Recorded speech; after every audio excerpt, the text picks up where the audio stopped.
much as possible, stay home. Don't go out unless you absolutely have to. An extraordinary plea from Canada's Prime Minister to work together by staying home to help slow the spread of COVID-19. Good evening and thank you for joining us. Across the country, tougher measures are coming into force as communities face the growing threat of the pandemic. COVID-19 constitutes a danger of major proportions. We must act decisively and we must not delay. That's Ontario Premier Doug Ford today declaring a state of emergency. And BC and Alberta have declared a public health emergency. In Ontario and Alberta, gatherings of more than 50 people are banned. In Ontario, restaurants and bars have been told to shut down. The move comes after Ontario's first death from the virus, a man in his 70s from Barrie. BC announced 3 new deaths today. That brings the total number of deaths in Canada to 8. In terms of total infections, the situation is changing quickly. Over the last week, the number of cases has grown steadily in Canada, and it continued to climb today. As of tonight, there are more than 570 cases in Canada, including those who have recovered. BC reported a major spike today. 83 new cases, bringing the total to 186. The other provinces with the most cases are Ontario, Alberta, and Quebec. The 6 other Canadian provinces have all detected the virus.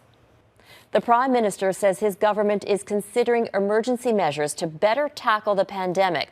For now, he's asking Canadians to do their part by staying home. Mike Armstrong has tonight's top story.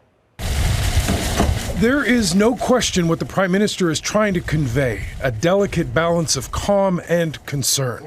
The country's healthcare system at this point, he says, is strained but strong. Whether you're a doctor or a nurse, a hospital administrator or maintenance staff, you are doing an incredible job. This is a stressful time for everyone. There may also, understandably, be some strain on politicians. It wasn't hard to hear the emotion in the voice of the federal health minister as she appealed to Canadians to help each other. Make sure that you're kind to one another. Check in with vulnerable people by phone. Think of ways you can help to ensure that we get through this together. The main focus continues to be on flattening the curve, cutting down on transmission. To keep people home, as of tomorrow, the federal government is shutting down all national parks and all heritage sites. What this means for our parks is that pretty much anything with a door will be closed. The issue of the door into Canada is still being debated.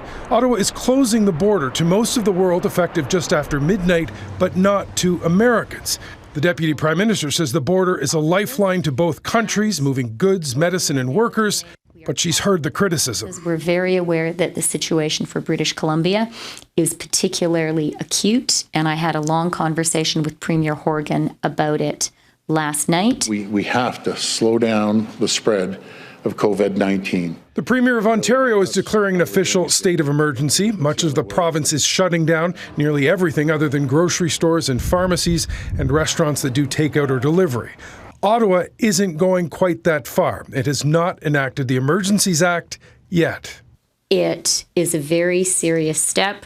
3 different federal ministers referred Tuesday to the Emergencies Act as a, quote, last resort, saying they hope we don't reach the point where it's needed.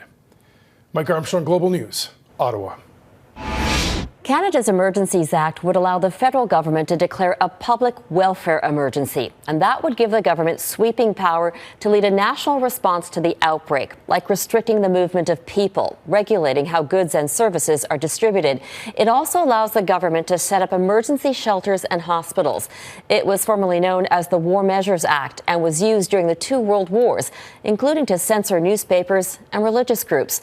Prime Minister Trudeau last invoked it during the 1970 October crisis, when members of the Front de Libération du Québec kidnapped the province's deputy premier and a British diplomat.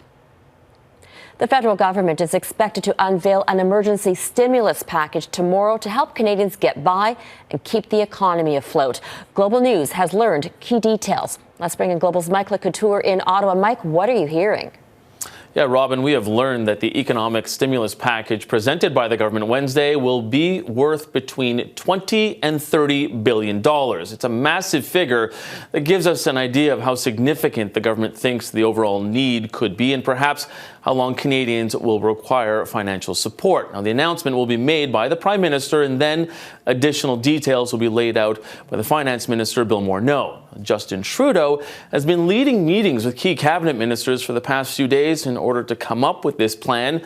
We're also hearing that the deadline for filing your income tax returns will be extended by 1 month, meaning you'll now have until June 1st. Now, businesses are also being given an extra month, so their deadline will be July 31st. But some business owners that we spoke to today worry they won't survive if more sweeping measures aren't brought in by all levels of government. Lindsay Thompson and Jonathan Bonney have run the King Eddie in Ottawa for 5 years. There have been a lot of ups and downs in that time, but this is nearly rock bottom. Obviously, our biggest fear right now is just maintaining a clientele, paying the bills, being able to keep the virtual doors open, so to speak. Virtual doors because the province of Ontario is closing all dine-in restaurants and bars. Only takeout and delivery are allowed, which means wait staff will be scaled back. Obviously, we are anticipating that this would, be inevitable. So at least now today we can go forward and inform our staff what this means. Ontario Premier Doug Ford knew workers could be severely impacted by his decision to close bars and restaurants across the province. While his government is putting together a financial stimulus package, Ford is leading a chorus of premiers urging the federal government to step up and help workers. It's essential the federal government gets moving on the EI, instant EI for people that have been laid off. And if the federal plan isn't finalized yet, BC's Premier has some suggestions. They need to make sure that they're not shortchanging people in this crisis. It's a go big or go home environment, it seems to me. BC Premier John Horgan says he's confident the Prime Minister understands that, but he says there is a sense of urgency now because his government can't make a move on worker compensation until he knows what the federal government is doing. Robin? Mike Couture in Ottawa. Thanks, Mike.